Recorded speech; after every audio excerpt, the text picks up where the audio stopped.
Hi everyone, this is Lisa Haven and I've got a very important report to share with you today. And that is this, not one, not two, but three men predicted that there would be an economic collapse in 2016.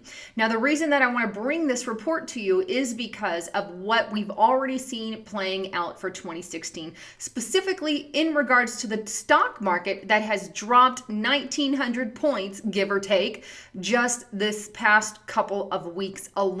So even at the beginning of this year, things are already starting to look rocky. Now, if I check the stats or the stocks at this very moment, looking on my phone here, they're slightly up at this time. That could change. That may do better today, but tomorrow or the next week could be another story. So I'm just constantly keeping an eye on this. And I think these three men, what they have to say is very important, especially with where we are headed economically speaking, with the election coming up. Who knows what can play out with that, but lots of things to ponder on this topic. Now, I want to say this. I don't know if an economic collapse or a civil war or any of that is going to break out in 2016.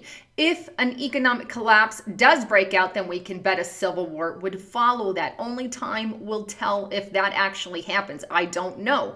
All I like to do is present to you the facts of what others are saying and let you decide. And that's what I want to do with this report. And just give you a heads up and a warning just in case. I'm not saying it will or won't happen. I just don't know. But nonetheless, I think that we need to take the words of these three men to heart and go from there. So the first man that I want to introduce you to is Thom Hartmann. Now he is the best-selling author or a best-selling author of The Crash of 2016. He wrote this book and it's called The Plot to Destroy America and What We Can Do to Stop It. He wrote this book, I believe, don't quote me, but in 2013 or sometime around or before then. But this book has been out for quite a couple of years now, and he predicted that we would be seeing some of this stuff in 2016. Now, I'll leave a bio for him attached below. He's really got a ton of credentials. He's a talk show host of radio, along with New York Times selling author. Let me play a clip of him talking about the 2016 collapse. So the crash of 2016 is a coming economic, political, and social crisis that could be worse than any previous crisis our nation has ever faced. Like all previous great crashes, this one's going to be triggered, and in fact is being triggered, by economic disaster caused by many of the same forces that led to the crash of 2008, which was really the beginning of this, and the crash of 1929, which also went on for years. It's going to happen because the fundamentals that keep an economy strong and stable have not been restored since they started being deconstructed during the Reagan administration, the so-called Reagan Revolution, and were totally ripped apart at the end of the Clinton administration. The crash of 2008 was an early warning sign, but our response to it has not been adequate. Why 2016? Well, it actually could happen sooner. Could be next week. But I'm proposing 2016 for the same reason that 2008 happened. The crash of 2008 really began in 2006. That summer, when housing starts dropped 34%, began to really seriously unravel. It probably should have happened in 2007, but the Bush administration saw it coming, and they threw everything they had into keeping it from happening before the November 2008 elections so that Bush wouldn't take the blame for it. They were unsuccessful, but not for lack of trying. The crash happened a half year before the elections and helped determine their outcome. There's every reason to believe that the Obama administration is doing the same thing right now and will get even more aggressive about trying to hold things together with baling wire and bubblegum all the way up until November of 2016. All right, so that is the clip.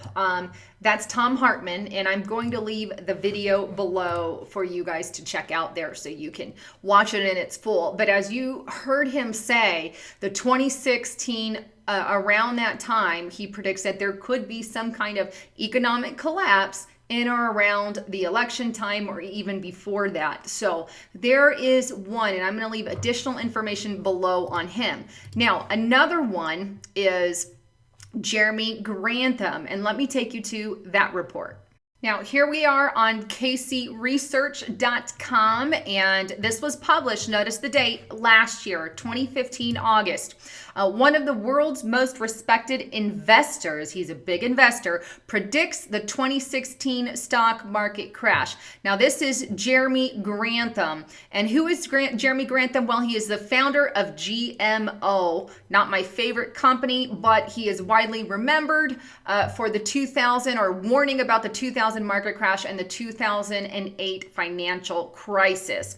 According to the Financial Times, Mr. Grantham also stated that it is uncertain that it could trigger the next crisis, pointing out that bubbles do not burst simply because financial assets are overruled. But he argued that by the late 2016, markets would probably be extremely vulnerable to a crash given Lofton valuations. So he is another person who is very, very prominently warning that, hey, we need to be on guard for 2016. Now, there is a third one that I want to take you to, and this is on Newsmax Finance or Newsmax.com.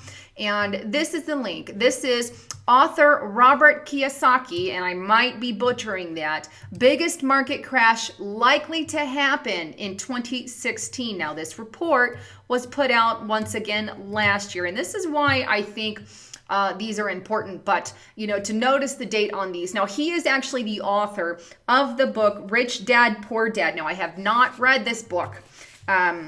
But he warned in that book that stock manipulations could result in a crash bigger than what happened in 2007. And he also warned in that book that a market crash would likely hit America in the year 2016. Now, it gets into a lot of that in this article, so I really want you to delve through that.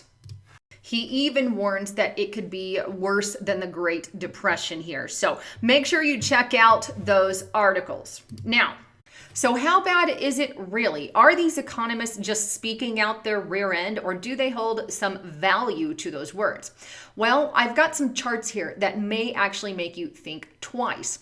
This first chart on the screen, I want you to notice, it goes all the way back to 1975, all the way through 2014. Well, what you're looking at is the food stamp recipients by the millions at a yearly rate. Notice the hike.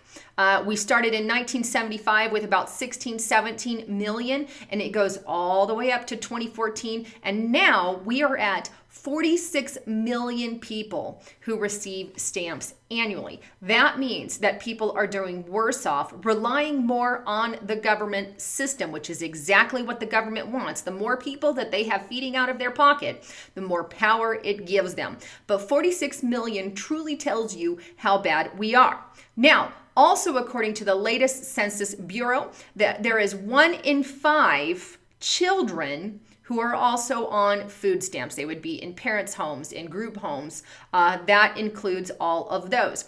Now, in addition to that, I want to tell you that the unemployment rate that the government is giving is about 5.5%. There are many economists, many people that fight and say that number is not legit. Numbers go as high as 23% on one source that I found. Also, last year, Donald Trump came out and said that the real unemployment rate could be as high as 40%. Now, I want you to think about this. Think about the people you know. Think about the people in your community. Think about those in your circle. How many of those are unemployed versus employed? And that'll kind of give you an idea of who is telling the correct numbers. And keep that in mind when you're doing that. Now, another number that I wanted to share with you is this, and let me pull that up. Here we are at census.gov. And this was released towards the end of 2014, but there's this is some of the latest information that I could find. This is a Census Bureau statistic showing how young adults today compare with previous generations in neighborhoods nationwide. Now, I want to scroll down to a certain section here, and that's this. And it says, more millennials are living in poverty today, and they have a lower rate of employment as compared with their counterparts in 1980. Now, millennials range from ages 18 to about 34, which is, the upcoming generation. 1 in every 5 live in poverty. That kind of goes with our statistics of children accepting food stamps and all of that information as well. That's about 13.5 million people, and that is up. It used to be 1 in every 7. Now it is 1 in every 5. It also goes on to state that 65% of young adults are employed, which is down from 69. It used to be 69%. Now it's down to 65% are employed.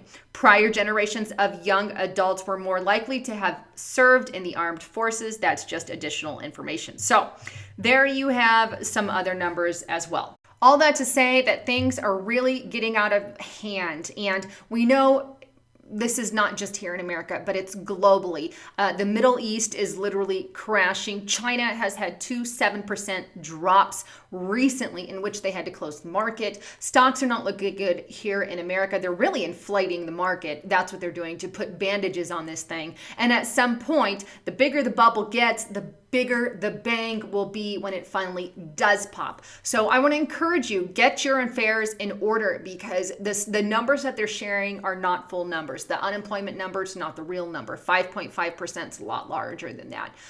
We know food stamps have gone up. Assistance from the government has gone up. If we look at the state of the economy right now, with the stocks, with global, with everything, with the way that our debt, we're in the trillions in debt. We cannot continue on that path. Everyone knows it, but it's so easy to say, oh, they've been saying that it's going to happen for years. Well, one of these years it will. We just don't know when it will happen. The 3 men that you heard in the beginning think it's this year. Could they be wrong? Absolutely. We won't know. But nonetheless, that's why I want to give you a heads up. Now, if you are not prepared with food, please do so. I like and I prefer foodforliberty.com/haven. That is the site I use. That is my partner. I have a partnership with them. It helps fund the program, and the food is good. And the reason I promote them, and the only reason that I do, is number one, it funds what I do here, and number two, everyone needs to be prepared. I am with that all the way. I prepare myself. I encourage all of my family members to prepare. In fact, I send my parents every year food as a Christmas present.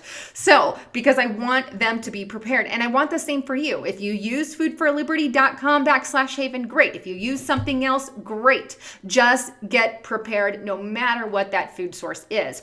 Also, I want to also introduce you guys, now this is on another note, but a great detox. I'm also big into health. Check out getthetea.com. That's getthetea.com. He's got lots of vitamins and supplements and tea that literally detoxes your body, and it works. I use it. It works. And I've got supply that I use on a monthly basis. Great stuff. So check out the stuff there as well to keep you healthy during this time. But I wanted to bring all this again to you because I think it's imperative. And I have a heart to get the truth out. And these economists have a heart to tell you what's going on. The government doesn't want to issue panic. The government doesn't want to tell you what's going on. They don't want to list the real facts, because if they did, we would have a heads up about what's going, and there would be mass panic. This is why we weren't told about what happened in 2007, 2008. We were kind of just pushed under the rug until all of it landed in our laps. And that's what I want to prevent. I just want to give you a heads up about all of it, so you have an idea and you know what is happening here in America. Again, we don't know when it will collapse, but we know it will at some point in time. Anyhow, this is your heads up. This is Lisa Haven signing off.